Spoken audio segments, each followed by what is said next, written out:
கிறிஸ்துவில் பிரியமான உடன் விசுவாசிகளே, உலகம் முழுவதிலும் இருந்து இந்த காலையில் எங்களோடு கூட இணைந்திருக்கிற கர்த்தருடைய பிள்ளைகளே, உங்கள் யாவருக்கும் 503வது சீர்திருத்தல் பெருவிழா வாழ்த்துக்களையும் வந்தனங்களையும் முதலாவது உரித்தாக்கிக் கொள்கிறோம். திருச்சபையின் 503வது சீர்திருத்தல் பெருவிழாவை சிறப்பாக நாம் ஆசரிக்கவா, ஆண்டவருக்கு நன்றி செலுத்தவா கர்த்தர் கிருபை செய்தார். இந்த ஆராதனையின் ஆரம்பம் பிதா குமாரன் பரிசுத்த ஆவியின் நாமத்துள்ளது. ஆமென். நாம் ஆண்டவரை நோக்கி ஜெபிப்போம். நல்ல தகப்பனே, இந்த நாளுக்காக ஸ்தோத்திரம் ஐயா. திருச்சபை சீர்திருத்தப்பட்டு 503வது ஆண்டை அடியெடுத்து வைக்கிற இந்த நேரத்தில் நாங்கள் ஆண்டவருக்கு நன்றி செலுத்துகிறோம். 1517ஆம் ஆண்டு அக்டோபர் மாதம் 31ஆம் தேதி இதே நாளில் மார்ட்டின் லூத்தர் சாஸ்திரியா 95 நியாயங்களை வித்தன்பர்க் ஆலயத்திலே ஆணியடித்து வைத்த அந்த நிகழ்வை இந்த நாளில் எங்கள் மனக்கண் முன் கொண்டு வரவா.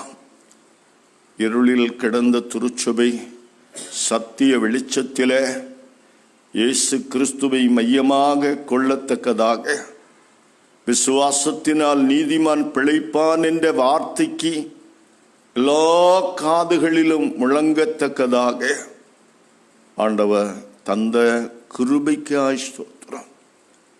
கிருபையினால இயேசு கிறிஸ்துவை கொண்டு தெய்வ வசனத்தினால விசுவாசத்தின் மூலம் நிறங்களை ரட்சிக்கிறேன். ஆண்டவரே, இந்த நாளில் இந்த சத்தியங்களை எல்லாம் எங்கள் மனதில் கொண்டு வந்து நாங்கள் ஆண்டவரை துதிக்கிறோம். கர்த்தாவே, மறுபடியும் திருச்சபைக்கு நல்ல ஒரு சீர்திருத்தத்தை ஆண்டவர் தந்தருள வேண்டும் என்று மன்றாடுகிறோம். ஆண்டவரே, இந்த காலையில் உலகம் முழுவதும் எங்களோடு கூட இணைந்து இந்த சீர்திருத்தல் பெருவிழாவை கொண்டாடுகிற எல்லாரையும் ஆசீர்வதியும். சீர்திருத்தலின் பலனை ஒவ்வொருவரும் அனுபவிக்கவும், திருச்சபை சீர்திருந்திய திருச்சபையாய் காணவும் கிருபை செய்யும். எங்களை தாழ்த்துகிறோம். எங்களை மறைத்து உம்மை மாத்திரம் மைமைப்படுத்தோம். இயேசு கிறிஸ்துவின் நாமத்தில் பிதாவே, ஆமென். பாடல் புத்தகத்திலே 286வது பாடல்ல 2, 3, 4, 5 சரணங்களை மட்டும் பாடுவோம்.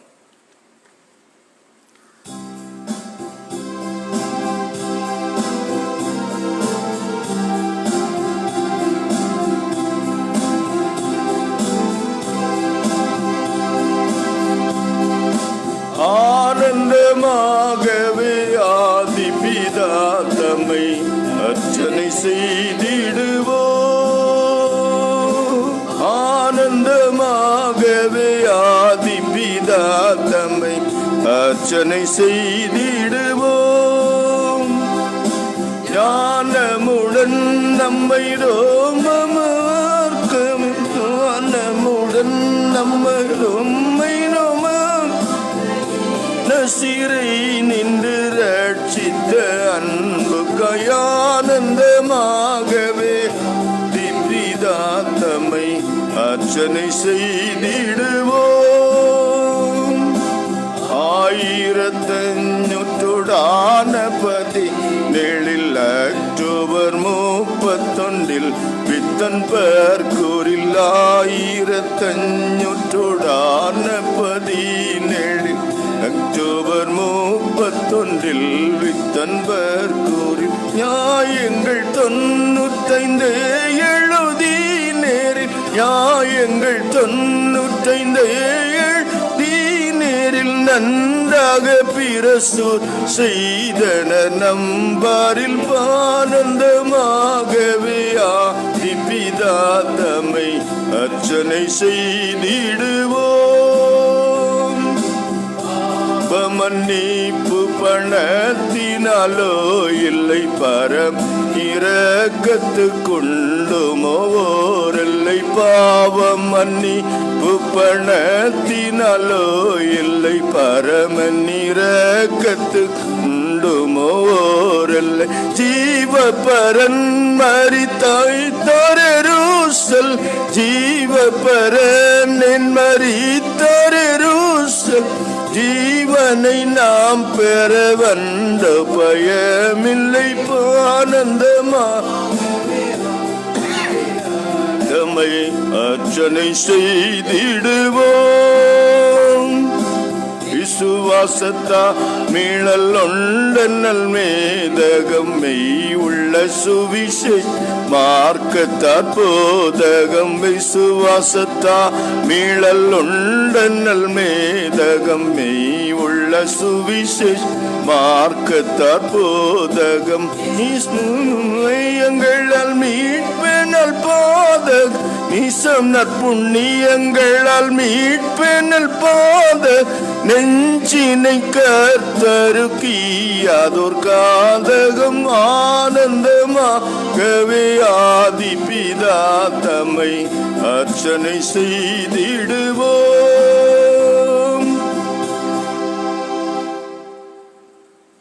46வது சங்கீதத்தை சேர்ந்து வாசிப்போம். சங்கீதம் 46. கடவுள் நமக்கு அடைக்கலமும் பலனுமானவர், ஆபத்து காலத்தில் அவரே உத்தம துணை. ஆகையால் பூமி நிலை மாறினாலும், மலைகள் பெயர்ந்து சமுத்திர ஆழத்திலே விழுந்தாலும், அதன் ஜலங்கள் கொந்தளித்து பொங்கினாலும், அதன் பெருக்கினால் பர்வதங்கள் அதிர்ந்தாலும் நாம் பயப்படாம். ஒரு நதி உண்டு, அதன் நீர்க்கால்கள் கடவுளின் நகரத்தையும் உன்னதமானவரின் பரிசுத்த வாசஸ்தலங்களையும் சந்தோஷிப்பிக்கும். கடவுள் அதன் நடுவில் இருக்கிறார், அது அசையாது. அதிகாலையில கடவுள் அதற்கு உதவி செய்வார். புறஜாதிகள் கொந்தளித்தார்கள், ராஜ்யங்கள் நிலை குலைந்தன. அவர் தமது சத்தத்தை முழங்க பண்ணினார், பூமி கரைந்தது. சேனைகளின் கர்த்தர் நம்மோடு இருக்கிறார், யாக்கோபின் கடவுளே நமக்கு உயர்ந்த அடைக்கலம். கர்த்தருடைய செய்கைகளை வந்து பாருங்கள், அவர் பூமியிலே எவ்வளவு பயங்கரமானவைகளை செய்திருக்கிறார். பூமியின் கடைவனை மட்டும் யுத்தங்களை ஓய பண்ணுகிறார், வில்லை ஒடித்து ஈட்டியை முறிக்கிறார், ரதங்களை நெருப்பினால் சுட்டரிக்கிறார். நீங்கள் அமர்ந்திருந்து நானே கடவுள் என்று அறிந்து கொள்ளுங்கள். புறஜாதிகளுக்குள் உயர்ந்திருப்பேன், பூமியிலே உயர்ந்திருப்பேன். சேனைகளின் கர்த்தர் நம்மோடு இருக்கிறார், யாக்கோபின் கடவுள் நமக்கு உயர்ந்த அடைக்கலாம். பிதாவுக்கும் குமாரனுக்கும் பரிசுத்த ஆவிக்கும் மகிமை உண்டாவதாக. ஆதியிலும் இப்போதும் எப்போதுமான சதா காலங்களாய் இருக்கிறபடியே ஆமென். இன்றைக்காக கொடுக்கப்பட்ட முதல் திருமுறை பகுதி, அப்போஸ்தலனாகிய பவுல் ரோமருக்கு எழுதிய நிருபம் 3ஆம் அதிகாரம் 19 முதல் 28 வரை. ரோமர் அதிகாரம் 3 வசனங்கள் 19 முதல் 28 வரை. மேலும் வாய்கள் யாவும் அடைக்கப்படும் படிக்கும், உலகத்தார் யாவரும் தேவனுடைய ஆக்கினை தீர்ப்புக்கு ஏதுவானவர்கள் ஆகும் படிக்கும், நியாயப்பிரமாணத்துக்கு உட்பட்டிருக்கிறவர்களே சொல்லுகிறதென்று அறிந்திருக்கிறோம். இப்படி இருக்க பாவத்தை அறிகிற அறிவு நியாயப்பிரமாணத்தினால் வருகிறபடியால் எந்த மனுஷனாலும் நியாயப்பிரமாணத்தின் கிரியைகளினாலே தேவனுக்கு முன்பாக நீதிமான் ஆக்கப்படுவது இல்லை. எப்படி இருக்க நியாயப்பிரமாணம் இல்லாமல் தேவ நீதி வெளியாக்கப்பட்டிருக்கிறதே, அதை குறித்து நியாயப்பிரமாணமும் தீர்க்க தரிசனங்களும் சாட்சியிடுகிறதே. அது இயேசு கிறிஸ்துவை பற்றும் விசுவாசத்தினாலே பலிக்கும் தேவ நீதியே. விசுவாசிக்கிற எவர்களுக்குள்ளும் எவர்கள் மேலும் அது பலிக்கும், வித்தியாசமே இல்லை. எல்லாரும் பாவம் செய்து தேவ மகிமையற்றவர்களாகி இலவசமாய் அவருடைய கிருபையினாலே கிறிஸ்து இயேசுவில் உள்ள மீட்பை கொண்டு நீதிமான்கள் ஆக்கப்படுகிறார்கள்.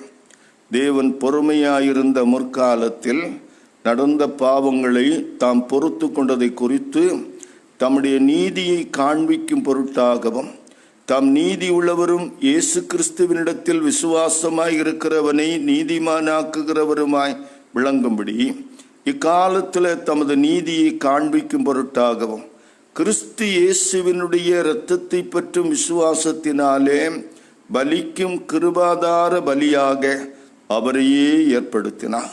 இப்படி இருக்க மேன்மை பாராட்டல் எங்கே? அது நீக்கப்பட்டது. எந்த பிரமாணத்தினாலே? கிரியா பிரமாணத்தினாலேயா அல்ல விசுவாச பிரமாணத்தினாலேயே? ஆதலால் மனுஷன் நியாயப்பிரமாணத்தின் கிரியைகள் இல்லாமல் விசுவாசத்தினாலேயே நீதிமான் ஆக்கப்படுகிறான் என்று தீர்க்கிறோம் என்பது. இன்றைக்கான நிருப பாடம் வாசித்து முடிந்தது. அப்படியே இன்றைக்காக கொடுக்கப்பட்ட நற்செய்தி பகுதி பரிசுத்த யோவான் எழுதிய நற்செய்தி நூல் அதிகாரம் 8 வசனங்கள் 31 முதல் 36 வரை. யோவான் எழுதிய நற்செய்தி நூல் 8ஆம் அதிகாரம் 31 முதல் 36 வரை. இயேசு தம்மை விசுவாசித்த யூதர்களை நோக்கி, நீங்கள் என் உபதேசத்தில் நிலைத்திருந்தால் மெய்யாகவே என் சீஷராயிருப்பீர்கள், சத்தியத்தையும் அறிவீர்கள், சத்தியம் உங்களை விடுதலையாக்கும் என்றார். அவர்கள் அவருக்கு பிரதியுத்தரமாக, நாங்கள் ஆபிரகாமின் சந்ததியாராய் இருக்கிறோம், நாங்கள் ஒரு காலும் ஒருவனுக்கும் அடிமைகளாய் இருக்கவில்லை, விடுதலையாவீர்கள் என்று நீர் எப்படி சொல்லுகிறீர் என்றார்கள். இயேசு அவர்களுக்கு பிரதியுத்தரமாக, பாவம் செய்கிறவன் எவனும் பாவத்துக்கு அடிமையாய் இருக்கிறான் என்று மெய்யாகவே மெய்யாகவே உங்களுக்கு சொல்லுகிறேன்.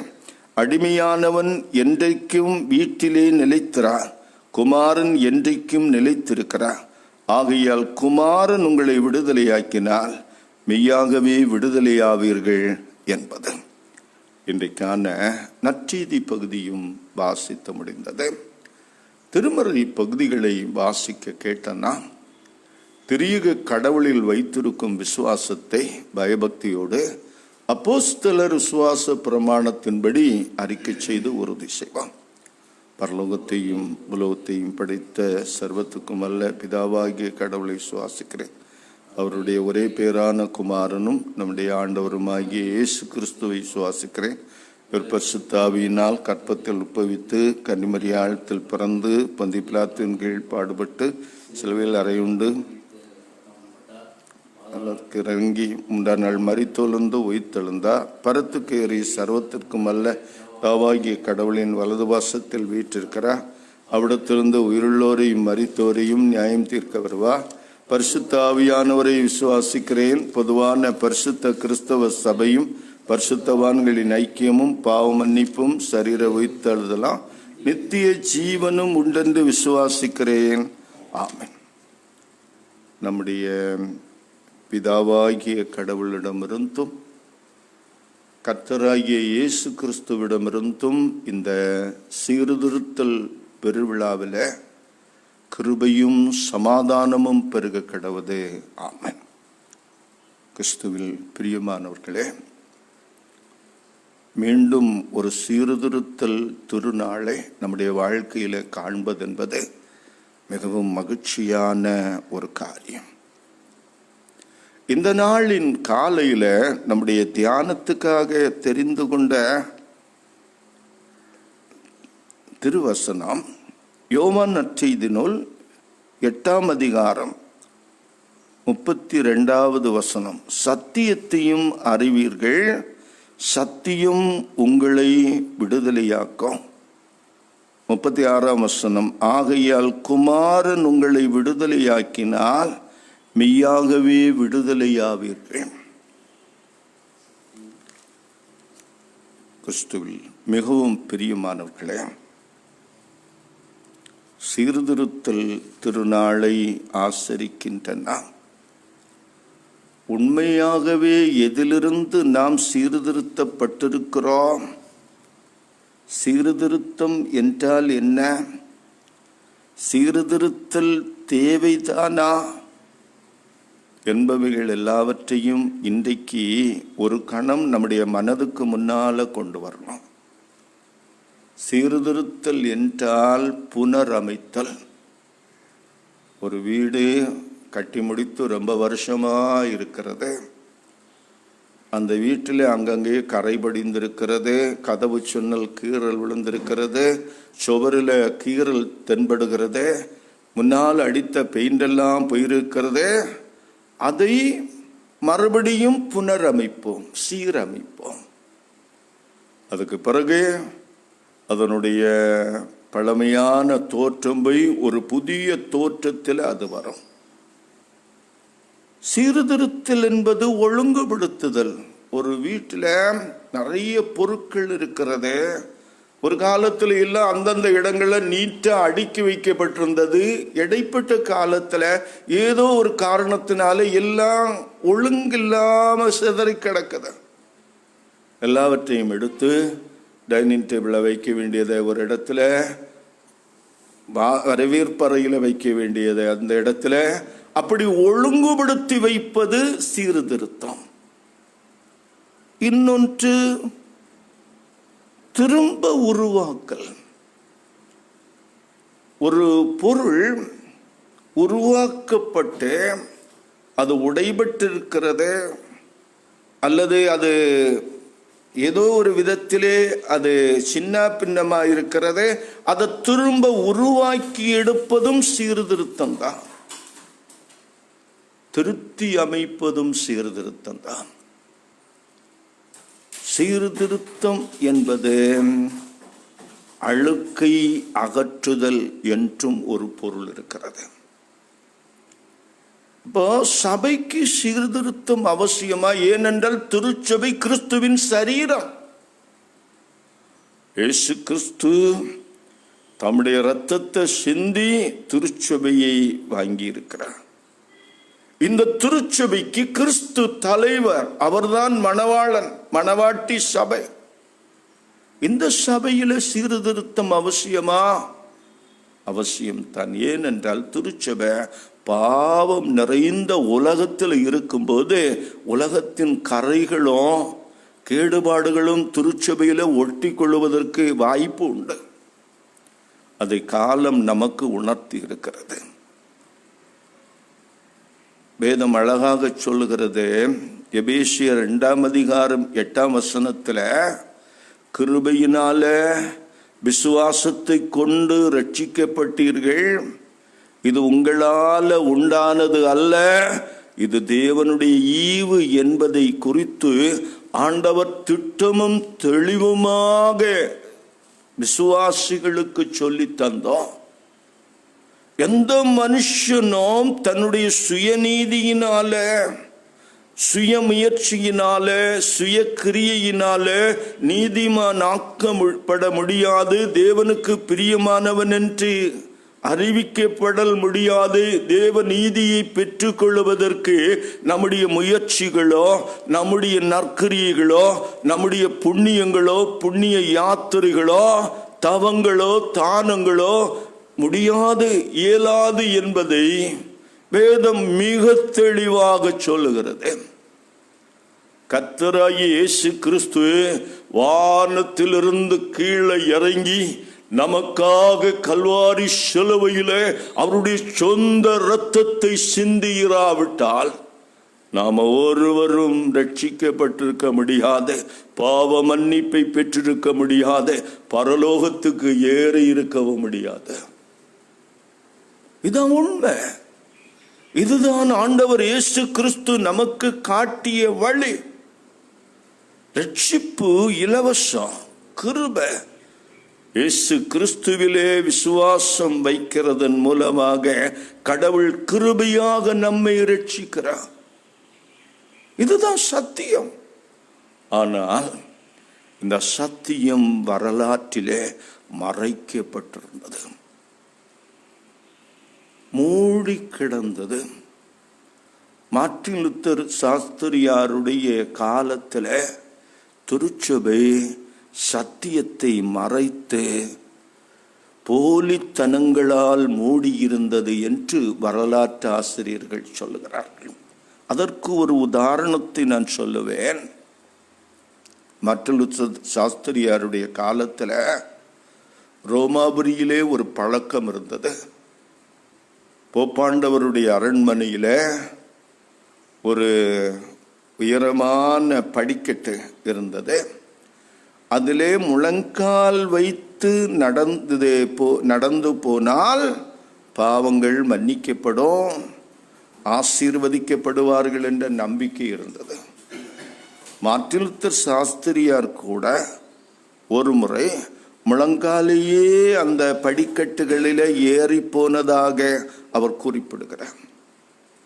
அவருடைய அறியாமை, சத்தியத்தை அறிவதற்கு முன்பாக திருச்சபையின் அதிகாரம் என்ன, பாவ மன்னிப்பின் ரகசியம் என்ன என்பது திருச்சபை மக்களுக்கு தெரியவில்லை. ஏனென்றால் வேத புத்தகம் அன்றைக்கு சங்கிலியினால கட்டப்பட்டிருந்தது.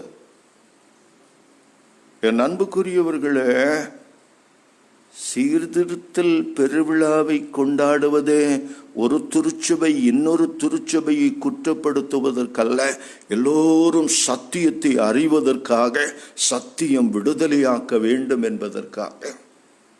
எது சத்தியம்? இயேசு கிறிஸ்து சத்தியம், வேத புத்தகம் சத்தியம், தெய்வ வசனம் தான் சத்தியம். தெய்வ வசனத்துக்கு மேலான அதிகாரம் உலகத்திலே யாருக்கும் இல்லை. மார்ட்டின் லூத்தர் சாஸ்திரியா வேத வசனங்களை செபத்தோடு கற்றுக்கொண்டு அன்றைக்கு திருச்சபையில் இருந்த பழக்கங்கள், செய்கைகளை கேள்வி கேட்டார்.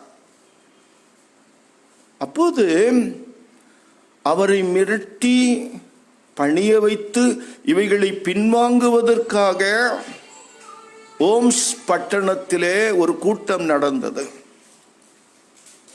எக் என்று சொல்லக்கூடிய வேத பண்டிதர் மார்ட்டின் லூத்தர் சாஸ்திரியாருக்கு எதிராக பேசினார். நீ எழுதினவைகளை இல்லை என்று சொல், இல்லை பின்வாங்கிக்கொள், பின்வலித்துக்கொள், இல்லாவிட்டால் உன்னுடைய உயிருக்கு கூட ஆபத்து வரும் என்று சொன்னார். மார்ட்டின் லூத்தர் சொன்ன வார்த்தை, ஹியர் ஐ ஸ்டாண்ட், இங்கே நிற்கிறேன். நான் எழுதின வார்த்தைகள் வேதாகமத்துக்கு மாறாக இருக்கிறது என்று நீங்கள் காண்பிப்பீர்களானால் நான் அதை பின்வலித்து கொள்ள ஆர்வமாக இருக்கிறேன், சம்மதிக்கிறேன். தெய்வ வசனத்துக்கு மாறுபாடு இல்லை என்றால் நான் அதை பின்வலித்துக் கொள்வதில்லை. நான் இங்கே இருக்கிறேன், கடவுள் பார்த்து கொள்வார். என் அன்புக்குரியவர்களே, சீர்திருத்தம் எங்கிருந்து தொடங்கியது? வேத வசனத்தின் தெளிவு, வேத வசனத்திலே ஒரு தேவனுடைய மனிதனுக்கு ஏற்பட்ட விசுவாசம், அந்த விசுவாசத்தினால் அவருக்கு உண்டான நிச்சயம், பாவ மன்னிப்பின் நிச்சயம், அதன் மூலமாக சீர்திருத்தம் உண்டாயிற்று. ஒவ்வொரு கிறிஸ்தவனுக்கும் தேவனுடைய சத்தியத்தின் மேல ஒரு பிடிப்பு வரணும், ஒரு தெளிவு வரணும். சத்தியத்தை அறியாம விசுவாசிக்க முடியாது. சத்தியத்திலே விசுவாசம் இல்லாம விடுதலை வராது. திருச்சபைகள் சீர்திருத்தப்பட வேண்டிய காலத்தில் இருக்கிறோம். மார்ட்டின் லூத்தர் காலத்தில் பாவங்களை மன்னிப்பதற்காக பாவ மன்னிப்பு சீட்டு விற்கப்பட்டது. பணம் வைத்திருக்கிறவர்கள் தங்கள் கடந்த காலத்தில் செய்த பாவத்துக்கும் நிகழ்காலத்தில் செய்து கொண்டிருக்கிற பாவத்துக்கும் எதிர்காலத்தில் செய்ய போற பாவங்களுக்கும் சேர்த்து மொத்தமா பாவ மன்னிப்பு சீட்டை வைத்திருக்கலாம். அவனுக்கு ஒரு நம்பிக்கை, நான் இதுவரை செய்த பாவங்களுக்கெல்லாம் மன்னிப்பு வாங்கியாச்சு, பாவ மன்னிப்பு சீட்டு வாங்கியாச்சு, இனிமேலும் எவ்வளவு பாவம் செய்ய வேண்டுமோ அதுக்கு தகுந்த மாதிரி பாவ மன்னிப்பு சீட்டு ஸ்டாக் இருக்கு. ஆகையினால துணிந்து பாவம் செய்யலாம். அப்படிப்பட்ட ஒரு எண்ணம் திருச்சபை மக்களுக்கு இருந்தது. திருச்சபை பின்னிருந்து அதை ஊக்கப்படுத்தியது. மார்ட்டின் லூத்தர் சாஸ்திரியார் அதை எதிர்த்தார். என் அன்புக்குரியவர்களே, தெய்வ வசனத்துக்கு மாறாக போதிப்பதே கபிரியேல் தூதனாக இருந்தால் கூட நான் அதை ஏற்றுக்கொள்ள மாட்டேன் என்பதுதான் மார்ட்டின் லூத்தருடைய தீர்மானமாக இருந்தது, முழக்கமாக இருந்தது. இன்றைய திருச்சபைகளினுடைய நிலைமை என்ன? சிந்திக்கணும் அன்பானவர்களே. திருச்சபைக்கு இன்றைக்கு சீர்திருத்தம் தேவையா இருக்கிறது. சத்தியத்தை அறிய வேண்டிய திருச்சபை சத்தியத்தை மறைத்து மறுபடியும் சுய கிரியைகள், நற்கிரியைகள், சொந்த உபதேசங்கள், தனிமனித ஆதிக்கங்கள், தனிமனித அதிகாரங்கள், கிறிஸ்துவின் அதிகாரத்தை மறைக்க தகுந்த அளவில் திருச்சபைகளிலே வந்துவிட்டது. திருச்சபையில 16ஆம் நூற்றாண்டிலே ஒரு எண்ணம் இருந்தது. எல்லோரும் சமமானவர்கள் தான், சிலர் அதிகமாக முக்கியத்துவம் உள்ளவர்கள். All are equal, some are more equal. திருச்சபையில சிலர் பெரிய ஆட்கள், சிலர் சின்ன ஆட்கள். இயேசு கிறிஸ்துவை விடவும் மிஞ்சின அதிகாரம் உள்ளவர்களை போல சிலர் தங்களை காட்டிக் கொண்டார்கள். தங்களுடைய கைகளிலே திருச்சபையை வைத்து தங்களுடைய அதிகாரத்திலே திருச்சபையை வழிநடத்துவதற்கு சிலர் முயற்சி செய்தார்கள்.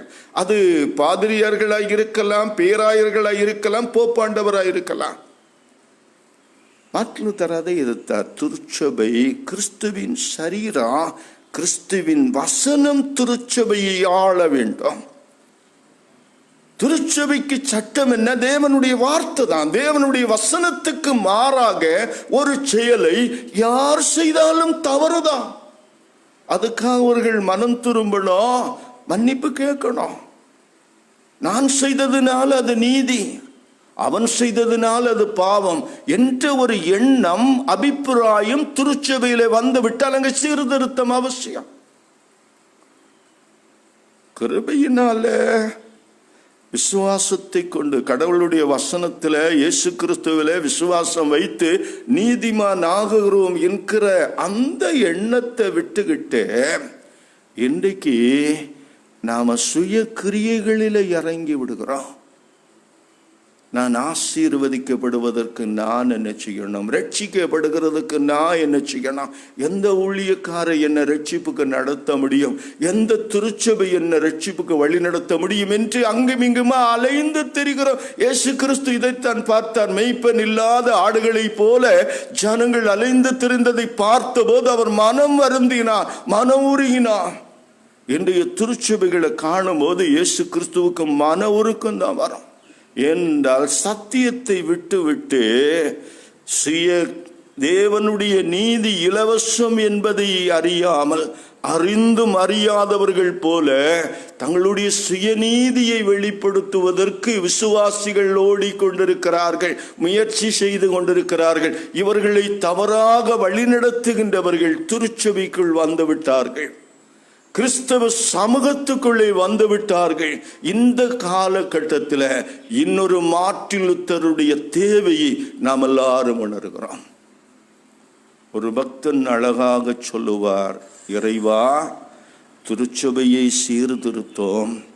சீர்திருத்தம் என்னிலிருந்து தொடங்கட்டும். திருச்சபை இன்றைக்கு மறுபடியும் அழுக்கு படிந்த நிலைமையிலே, ஒழுங்கற்ற நிலைமையிலே சத்தியத்தை விட்டு வெளியே வந்திருக்கிற ஒன்றாக இருக்கிறது. சத்தியத்தை விசுவாசித்து இலவசமாக கடவுளால நீதிமான் ஆக்கப்படுவதற்கு பதிலாக தங்களுடைய சொந்த உபதேசங்களையே சிலர் உபதேசிக்க தொடங்கிவிட்டார்கள். சிலர் ஆண்டவரோடு பேசினேன் என்று சொல்லுகிறார்கள், சிலர் ஆண்டவரோடு சாப்பிட்டேன் என்று சொல்லுகிறார்கள். ஆனால் இந்த கொரோனா காலத்தில் யாரையும் காணவில்லை. மக்களுக்கு தேவனுடைய வசனத்தை தெளிவாக சொல்லிக் கொடுத்து அவர்களை ஆறுதல் படுத்த வேண்டிய நேரத்திலே மேய்ப்பர்கள் ஓடிவிட்டார்கள், மேய்ப்பர்கள் பின்தங்கி விட்டார்கள். இதுதான் இன்றைய நிலைமை. என் அன்புக்குரியவர்களே, கிறிஸ்தவ திருச்சபை பாழ்பட்டு கிடக்கிறது. சத்தியத்தை அறியும் உணர்வு திருச்சபை மக்களிடத்திலே மங்கிக் கொண்டிருக்கிறது.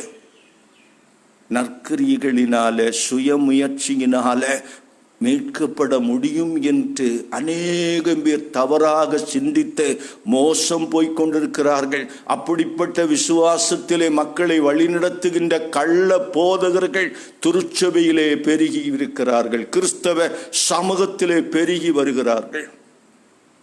தங்களுடைய பெயரையும் சுய அதிகாரங்களையும் சொந்த உபதேசங்களையும் நிலைநிறுத்துவதற்கு நயவஞ்சகமாக திருச்சபைகளுக்குள்ளே கள்ள ஓநாய்கள் புகுந்திருக்கிறது. என் அன்புக்குரியவர்களே, இன்றைக்கு 503வது சீர்திருத்தல் திருநாள் விழா. இன்றைக்கு சிந்திக்க வேண்டியது என்ன? அன்றைக்கு மார்ட்டின் லூத்தர் என்ன செய்தா? சத்தியத்துக்கு கீழ்ப்படிந்தா, சத்தியத்தின்படி கடவுளுக்கு தன்னை ஒப்பு கொடுத்தா. சீர்திருத்தம் மார்ட்டின் லூத்தர் சாஸ்திரியாருடையதல்ல, தேவனுடையது. கடவுள் தம் குமாரன் இயேசு கிறிஸ்துவின் இரத்தத்தினால மீட்டு கொண்ட திருச்சபையை ஒரு எளிய சாமானியனான மார்ட்டின் லூத்தரை கொண்டு பயன்படுத்தி சீர்திருத்தினார். மார்ட்டின் லூத்தர் பெரியவர் அல்ல. அவர் அப்படி திருச்சபை அன்றைக்கிருந்த ரோம சாம்ராஜ்யத்தையே அடக்கி வைத்திருந்த ஒரு பெரிய திருச்சபையை எதிர்த்து ஒரு சீர்திருத்தலை கொண்டு வரக்கூடிய அவ்வளவு பெரியவர் அல்ல. ஒரு சாமானிய சாதாரண குடும்பத்திலே பிறந்த ஒரு ஏழை தொழிலாளியின் மகன், ஒரு எளிய விசுவாசி, அவ்வளவுதான். ஆனா அவருக்கு ஆண்டவர் மேல விசுவாசம் இருந்தது. ஆண்டவருடைய வார்த்தையின்படி தன்னை ஆண்டவருக்கு ஒப்பு கொடுத்தால் மரியாளை போல தேவ சித்தத்தை உணர்ந்து தேவனுடைய வார்த்தையின்படி கீழ்ப்படிந்தா தேவன் அவரை எடுத்து பயன்படுத்தி திருச்சபைக்கு ஒரு பெரிய சீர்திருத்தலை கொண்டு வந்தார். சத்தியத்தை அறிவீர்கள், சத்தியம் உங்களை விடுதலையாக்கும். இந்த சீர்திருத்தல் திருநாளில் சத்தியத்துக்கு கீழ்ப்படிவா, சத்தியத்தை அறிந்து வேத வசனத்தின்படி எது தேவனுடைய சித்தம் என்பதை உணர்ந்து அதுக்கு கீழ்ப்படிவோம். அதுக்கு மாறாக யார் எந்த உபதேசத்தை சொன்னாலும் நம்ப வேண்டாம், எந்த உபதேசத்துக்கும் கீழ்ப்படிய வேண்டாம். அதை சொல்லுகிறவர்கள் எவ்வளவு பெரிய தலைவர்களாயிருந்தாலும் தேவனுடைய வசனத்துக்கு மாறாக போதிக்கின்றவர்கள் அனைவருமே தேவ சித்தத்துக்கு எதிரானவர்கள். அந்த துணிவு தீர்க்க ஒவ்வொரு கிறிஸ்தவனுக்கும் வந்துவிட்டால் திருச்சபை தானாகவே சீர்திருந்தி விடும். தவறுகளை சமரசப்படுத்துவதற்கும் கள்ள உபதேசங்களோடு ஒத்துப்போவதற்கும் திருச்சபை தேவனுடைய வசனத்துக்கு மாறான பழக்கங்களை பாரம்பரியங்களை திருச்சபைக்குள்ள கொண்டு வருவதற்கு சம்மதிப்பதற்கும் நான் உடன்பட்டு கொண்டிருந்தோம்னா ஒரு காலம் திருச்சபையில சீர்திருத்தலை காண முடியாது. இன்றைய காலையில் ஒரு எளிய மார்ட்டின் லூத்தரை போல சத்தியத்தை அறிந்து சத்தியத்தை விசுவாசித்து இலவசமா கிருபையினாலே ஆண்டவர் இயேசு கிறிஸ்துவை கொண்டு தருகிற மீட்பை பெற்ற நிச்சயத்தில், பரிசுத்த ஆவியை பெற்றிருக்கிற நிச்சயத்தில் துணிந்து ஆண்டவருக்காக நிற்பா. நிச்சயமாய் திருச்சபை ஒரு பெரிய சீர்திருத்தலை காணும். திருச்சபை மக்கள் சத்தியத்திலே நடத்தப்படுகின்ற நல்ல நாளை நாம் எல்லாரும் காண்போம். இப்போது திருச்சபையில் இருக்கிற இன பாகுபாடுகள், பிரிவினைகள், ஏற்றத்தாழ்வுகள் எல்லாம் மறைந்து கிறிஸ்துவை தலையாக கொண்ட கிறிஸ்துவின் சித்தம் செய்கிற சபையாக, கிறிஸ்துவின் மணவாட்டி சபையாக, அவருடைய வருகைக்கு ஆயத்தமாகிற ஒரு சபையாக இந்த சபை மாற ஆண்டவர் அருள் செய்வாராக. அவர் தாமே தம்முடைய வார்த்தையினாலும் திரு சாக்கிரமத்தினாலும் அதற்கு பலப்படுத்துவாராக. ஆமென். எல்லா புத்திக்கு மேலான தெய்வ சமாதானம் உங்கள் இருதயங்களையும் சிந்தனைகளையும் கிறிஸ்து இயேசுக்குள் பலப்படுத்தி காப்பதாக. ஆமென். நாம் ஜெபத்துக்கு ஆயத்தமாக மார்ட்டின் லூத்தர் சாஸ்திரியார் எழுதின பாடல் 282வது பாடல், கர்த்தர்தான் எங்கள் துர்க்கமும் அரண் பலனுமாமே என்ற பாடல். அதை பாடுவோம்.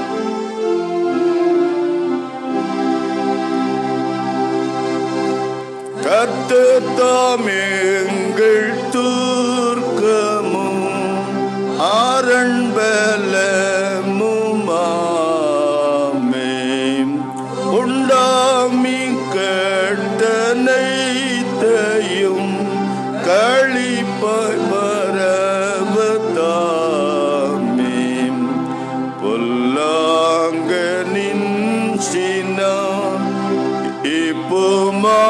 துவேஷம் துஷ்டம் சுதையும் அழிந்து ஒருமும் நிகர் புவியில் இல்லை.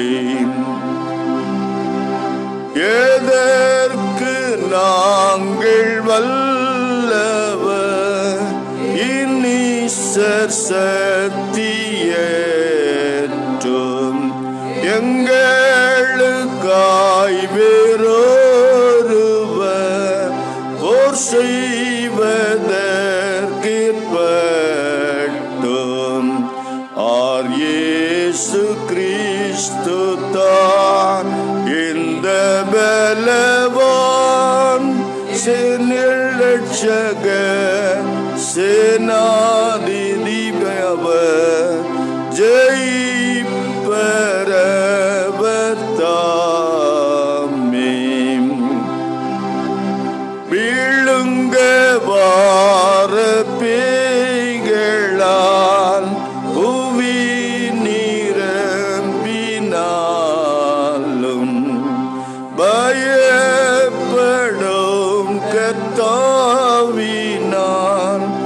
எதிர்த்து நிற்க மாளும். இருளின் பிரபு செறியும் அது வெல்லப்பட்ட பேய் தள்ளொன்க தீர்ந்ததே ஓர் சொல்லினால் முறியும். பகைஞ தெய்வ வார்த்தையை பகைத்தும் அது நீக்கும். கர்த்த சகாயரவர் கை வாரம் தந்தாதரிக்கும். மாற்றான்கள் யாவையும் ஜீவனை தானும் வாங்கினால் கேடோ ராஜ்யமல்லோ எங்களுக்கு இருக்கும். ஆமென். ஜெபிப்போம். சத்தியத்தை அறிவீர்கள், சத்தியம் உங்களை விடுதலையாக்கும் என்று எங்களோடு பேசின நல்ல கடவுளே, உமது குமாரன் இயேசு சத்தியம், உமது வார்த்தைகள் ஒவ்வொன்றும் சத்தியம். உம்முடைய வார்த்தையின் மூலம் இயேசு கிறிஸ்துவை எங்களுக்கு வெளிப்படுத்தி காண்பித்து அவரில் வைக்கின்ற விசுவாசத்தினாலே கிருபையாக எங்கள் ஒவ்வொருவரையும் இலவசமாக நீ நீதிமான் ஆக்குகிறே, மீட்கிறே, விடுவிக்கிறீரையா. இந்த சத்தியத்தை அறியும் அறிவை தெளிவை எங்கள் ஒவ்வொருவருக்கும் நீ தந்ததற்காய் ஸ்தோத்திரம். உமது அடியா மார்ட்டின் லூத்தர் சாஸ்திரியாரை கொண்டு அவரை பயன்படுத்தி இப்படிப்பட்ட ஒரு பெரிய தெளிவை எங்களுக்கு நீ தந்து சீர்திருத்தலின் பலனாக திறக்கப்பட்ட வேத புத்தகத்தை எங்கள் கைகளிலே தந்திரையா. தெய்வ வசனத்தினால் நாங்கள் ஆளப்பட, அதன் மூலம் தெய்வ சித்தத்தை உணர்ந்து அதற்கு கீழ்ப்படிய, தெய்வ வசனத்தை மட்டுமே எங்கள் வாழ்க்கையிலே உயர்த்தி பிடிக்க, அதை எந்த நபரோடும் சமரசப்படுத்தி விடாதபடிக்கு எங்களுக்கு தாழ்மையும் தெளிவும் உள்ள விசுவாசத்தை தாருமையா. மறுபடியும் ஒரு சீர்திருத்தல் திருநாளை நாங்கள் காணும்போது ஆண்டவரே, எங்கள் வாழ்க்கையில் இன்னும் சீரமைக்க வேண்டிய, புனரமைக்க வேண்டிய, திருத்தி அமைக்க வேண்டிய அநேக காரியங்கள் இருக்கிறது என்பதை உணர்கிறோம். ஆண்டவருக்கு விருப்பமில்லாத சித்தனைகள், உபதேசங்கள், அதிகாரங்கள், பிரிவினைகள், பாகுபாடுகள் திருச்சபையை ஆக்கிரமித்து கொண்டிருப்பதை எங்கள் கண்களால் பார்த்து வேதனை அடைகிறோம். நல்ல தகப்பனே, திருச்சபையை சீர்திருத்தம், அந்த சீர்திருத்தம் எங்களிலே தொடங்கட்டும் என்றே மனத்தாழ்மையோடு வேண்டிக் கொள்கிறோம். எங்கள் ஒவ்வொருவரையும் சீர்திருத்தலின் கருவியாக்கும் ஆண்டவரே. சத்தியத்தின் சாட்சிகளை நிறுத்துமையா. இயேசு கிறிஸ்துவிலே விசுவாசம் வைப்பது மாத்திரமே எங்களை நீதிமான் ஆக்கும், எங்களை இரட்சிப்புக்கு நடத்தும். வேறு எந்த பழக்க வழக்கங்களும் எந்த பெரிய மனிதருடைய உபதேசங்களும் போதுமானது அல்ல, தேவையானதும் அல்ல என்பதை நாங்கள் விளங்கிக் கொள்ள கிருபை தாரும். தனி மனித அதிகாரங்களும் உபதேசங்களும் சுய வியாக்கியானங்களும் சத்தியத்தை விட்டு அநேகரை வெளியே கொண்டு வந்து வஞ்சிக்கிற ஒரு காலத்தில் இருக்கிறோம் ஆண்டவரே. கள்ள வழியாக நுழைந்த கள்ள உபதேசிகள் பல திருச்சபை மக்களுடைய விசுவாசத்தை சீரழித்து சின்ன பின்னப்படுத்தி கொண்டிருக்கிற ஒரு காலத்தில் நாங்கள் இருக்கிறோம் ஐயா.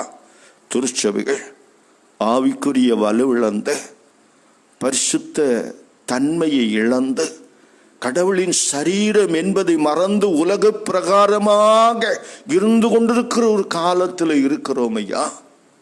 தாப்பனே, உம்முடைய குமாரன் இயேசு மறுபடியும் அதிசீக்கிரத்திலே வரப்போகிறார். அவருக்கு ஆயத்தமான மணவாட்டியாக இந்த திருச்சபையை காண விரும்புகிறேன் ஆண்டவரே. திருச்சபையை சீர்படுத்தும் ஐயா, சீர்திருத்தும் ஆண்டவரே.